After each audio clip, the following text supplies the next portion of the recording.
L'eau et les phénomènes atmosphériques. Qu'est-ce que l'atmosphère? L'atmosphère est une fine couche qui entoure la Terre. Elle est composée d'environ 78% de N2, diazote, 21% de O2, dioxygène, 1% de H2O, l'eau, CO2 et gaz rares. Les phénomènes météorologiques, nuages, précipitations, se localisent dans une mince couche, la troposphère. Elle contient 85% des gaz et est donc nécessaire à la vie. En plus des phénomènes météo, elle est le siège des différentes pollutions atmosphériques. Dans l'air atmosphérique, il y a donc ce qu'on appelle de l'air sec et de la vapeur d'eau. L'air atmosphérique, c'est l'air sec plus la vapeur d'eau. Donc, pour décrire l'état de l'atmosphère, les météorologistes utilisent plusieurs paramètres. Parmi les plus importants, le taux d'humidité, la pression atmosphérique et la température. La pression. Le volume d'air que retient la pesanteur exerce en tout point une pression. Par exemple, 400 kg d'air pèse 10 tonnes au mètre carré, 1 kg au centimètre carré. La pression baisse avec l'altitude. Elle se mesure en HPA, hectopascal, ou en MBAR, bar. Au sol, 950 à 1050 HPA, H égale 5000 mètres, donc ça fait 500 HPA, 100 km environ, égale 0. La mesure de pression sur une grande surface permet de mettre en évidence des pressions et anticyclones.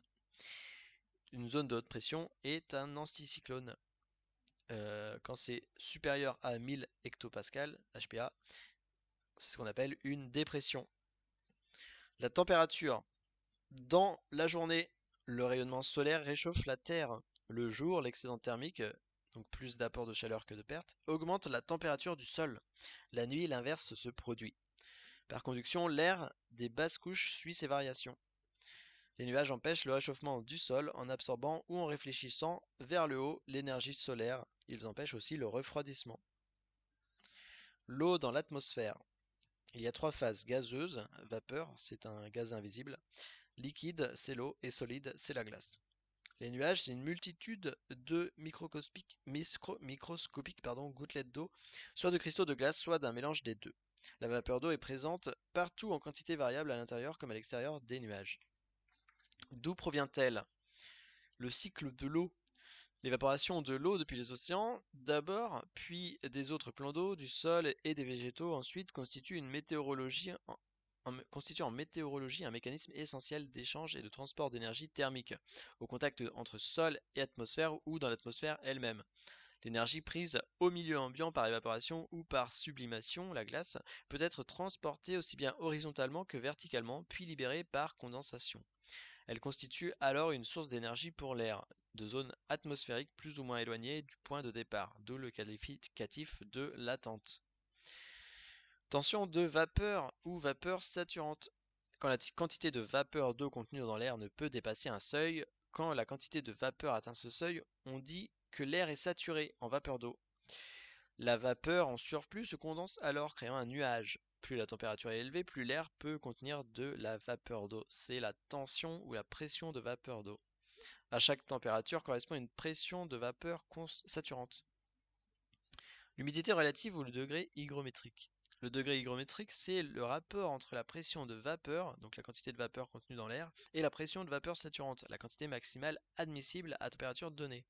Elle varie entre 0%, qu'elle n'atteint jamais, et 100%, qui correspond à la saturation. Elle augmente par apport de vapeur d'eau, mais est aussi très sensible aux variations thermiques. L'humidité augmente quand la température baisse, puisque le seuil de saturation baisse. L'humidité baisse quand la température augmente. Nuages et précipitations. La formation des nuages. Un nuage se forme lorsque l'humidité augmente suffisamment pour atteindre la saturation. On atteint cet état de deux façons. Par rapport de vapeur d'eau, il se produit à proximité du sol, sur les océans, les mers, les lacs, les marécages. Ce phénomène ne forme que brouillard et nuages bas. Par refroidissement nocturne. Par une nuit claire et sans vent, l'air se refroidit donc s'humidifie à proximité du sol. Si la saturation est atteinte, il se forme du brouillard et de la rosée, ou gelée blanche si la température est inférieure à 0. Ou par soulèvement, donc c'est la majorité des nuages. Il se forme par ces processus lorsque le volume d'air s'élève, il se refroidit car sa pression baisse, son humidité augmente donc. Si la saturation est atteinte, le nuage se forme. Les conditions de précipitation. Les tailles des gouttelettes d'eau et des cristaux de glace ne permettent pas toujours aux nuages de précipiter. Pluie, neige et grêle. Microscopiques, de faible masse, ces particules restent en suspension grâce au courant ascendant.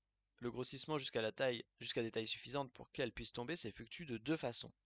La coalescence, elle repose sur le fait que les gouttelettes, au hasard de leur mouvement à l'intérieur du nuage, peuvent entrer en collision et s'unir, formant alors une gouttelette plus grosse qui tombera.